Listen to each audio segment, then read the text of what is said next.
Thank you so very much, Pavel. Thank you and namaste. Myself, I'm Sagun Dungana and would like to thank every teacher who is spending some time, even in off hours, to listen to a few of my sharings regarding EdTech and education technology. And thank you, Pavel, Youth Hub, for this opportunity, which got us connected. Two countries, world small, in front of internet. So saying that, I do have some of the presentations that I want to present today, but well, I'll try my best. It won't be that much boring, and I would request all my participants, all the respective teachers who have joined in today, uh, to have their questions in the chat box if they have any during my presentation sessions. So yes, let's get started. My name is Sagun Dungana. We pronounce it Sagun Dungana in Nepal. So I am a CEO of a company. I'm a teacher as well. Yes, I do teach. I'm a trainer. I'm a GZ Kathmandu lead. GZ Kathmandu, a community where all the like-minded educators like you could gather and exchange ideas on how technology works inside classroom. Google certified educator. Well, yes, all of us can be one. No problem. No big deal. And Google GeoTools trainer. So I do trainings on Google Maps and Google Earth and stuff like that. So before we begin everything else, I would like to just put on what we have been doing from Nepal, just to make sure Bangladesh, Nepal, we all share the same geographical scope. So this is one of the program we just concluded. It was headed by Nepal. It was called GZ APAC Student Centered Project and a GZ Student Exchange Program, where we trained 200 plus students and 20 plus teachers for almost 16 hours on how to use different Google tools and to make sure the classes are engaging and interesting, and they learn something, obviously. And the result was wow. And I would request in your leisure time, please do go to YouTube channel where you can just type in GZ Student Ambassador Program and find the details. One of the very good program that we did with Korean team, that's Judy Kim, a very good friend of mine, we did was a session that was lasted for 4 hours, and 1,200 educators from Nepal participated in that training session, where we trained educators on how to use Google Maps in pedagogy, or how to use Google Maps and Google Earth while teaching and learning. So it was a very interesting session. And just to add on my portfolio, what we have been doing with different countries, and this is a great opportunity. Thank you again that I got to connect with my Bangladeshi respected teachers and friends. So today's topic is digital transformation in education. Well, the terminology itself is a bit vague topic which I would like to share with you, but not a rocket science. We all can understand that. So there are three terminologies which I want you guys or the mentors to understand. Is digital transformation is derived from being digital, making the class digitized, then increasing the engagement of a student to make sure the transformation is complete. So we have to stepwise, go first digitization, then transformation. So I would be focused on all of these components for today's presentations. Thank you.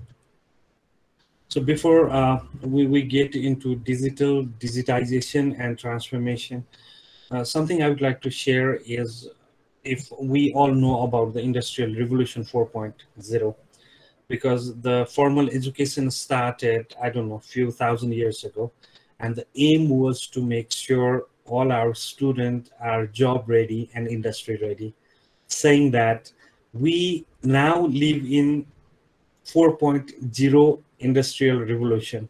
What was the first industrial revolution, which started in late 70s actually, was water power, steam power. So that time maybe those sort of subjects were in demand, where we intend to teach students to understand what is steam power, so that when they graduate, industry can get that knowledge people in that scope.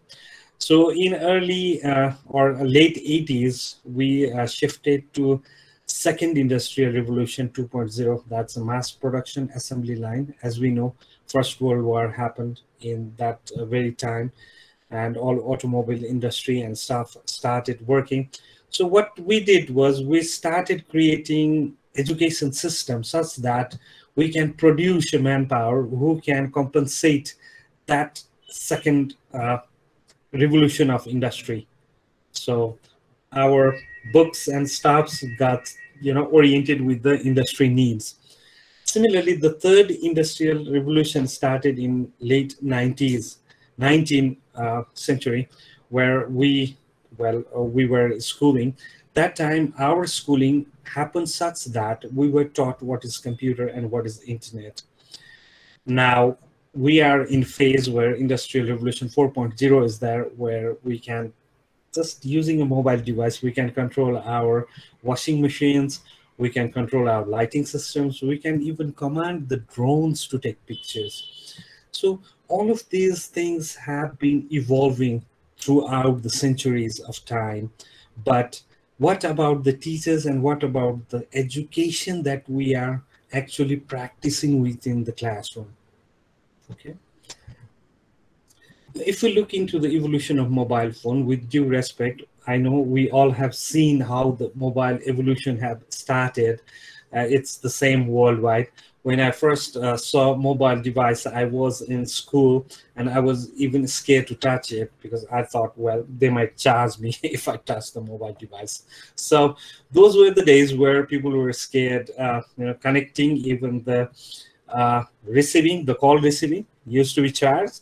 So that was the time. And we could see now that changed so frequently, and the change has happened so fast. The industry has evolved. The requirement of the people has been heard. The global market of technology has become so vague that now technology, the lifespan of technology is less than 27 days, actually. So we are making sure our student can compete in that technology age. Okay. So saying that, a few of the demographics of what happened in mobile application download during our first lockdown period. Well, we could see a few of the billion downloads in games, right? And saying that, so games, entertainment, social media were spiking when we were locked down at home in 2020. So I would just like to ask everyone who is listening to this talk today, they can write me in chat that if you use TikTok. Just a very quick question. Okay, if anybody uses TikTok, please write to me in the chat. Okay, that's fantastic, Pavel. And I would request all other mentors or all other educators to get engaged and write to me if we use TikTok, personal TikToks.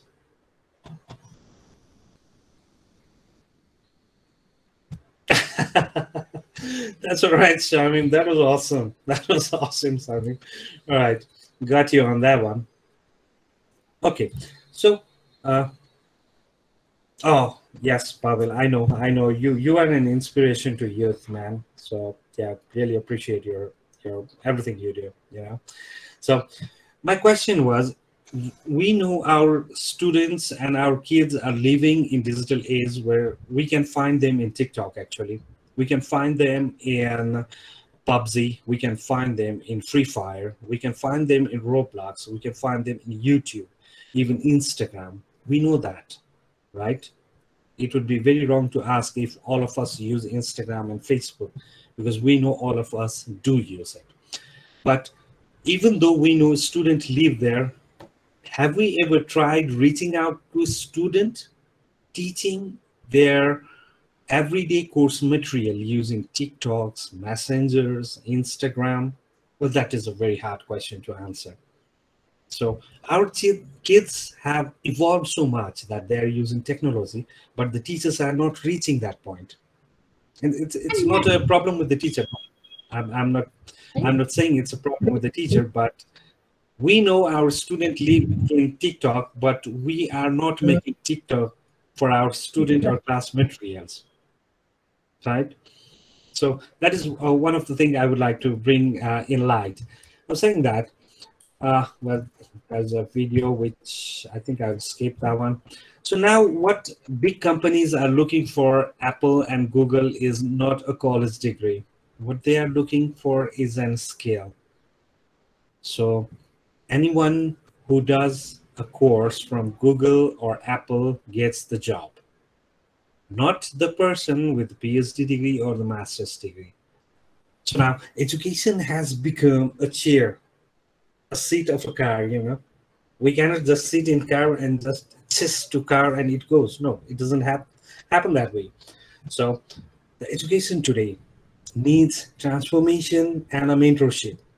It's not about only digital or not only about teaching the classroom contents.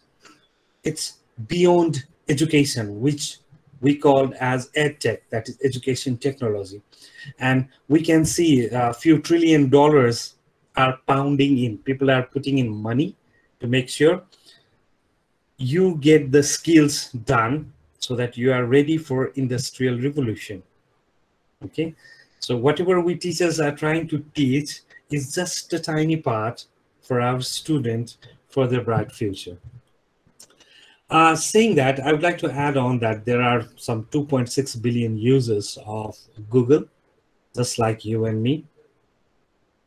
And oh, that is fantastic, Mashuda. That's really appreciate that. Yes, we must get into games as well. You know, Minecraft, Roblox, pretty nice games where we can teach mathematics, science, and stuff like that. Even we are introducing a program actually where teachers can get involved in subject-specific tools. They can learn the tools and they can imply the tools in classroom. So saying that, we have some features called Google for Education, which I think Pavel will put light on in coming minutes or so. Just a quick one that we are also amongst the educators who use Google for Education. In Nepal, it is flourishing very nicely. So we are amongst 170 plus million educators who are practicing Google for Education each day. Now, why Google? Why not Microsoft and Apple? That's a very good question. But in Google, the good thing about Google is learning sites where learning sits across everything we do at Google. That is, we can do Google search, we can do translate, we can just point on camera and find out about it using Google Lens. We can watch YouTube videos to learn things, and we can collaborate actually. We can have 50 students working on a same project at the same time, even if they are not in the classroom. So all of this collaboration, all of this exchange of information, finding of information happens in Google. So Google has a full package of tools that can be used for education or pedagogical practices, right? Now, saying that, a very small example that I would like to put on is nowadays, if any of us who is an English teacher, we go to classroom, we ask our student, this is vowel sound, A-E-I-O-U. Tomorrow, you got to come here and tell me what is A-E-I-O-U. Now, imagine 20 students listening to one teacher in a classroom. I don't think even 10% of the students would ever understand what exactly we want them to understand. They are kids. They have so much of things going in their minds. So when we teach vowel sounds to 20 students in a classroom, what kids will do is They won't care actually. We'll be teaching vowel sounds. They'll say, I'll go Google it. So next day, this is the reaction of a teacher. When we ask them what is vowel, and you're like, what? Because they will be describing vowel in a very different manner than what we used to teach them. Okay? So that's the expression of teacher. Even I have that when I teach in classrooms these days. What is happening behind the scene is now those students who don't understand a teacher are going to internet searching for the words they don't understand in class, just like vowel sounds. When they search, they get almost like 20 million results, which says one teacher is not enough for today's kid to understand what is vowel sound. That kid is looking for 20 million teachers' advice to understand what is vowel sound.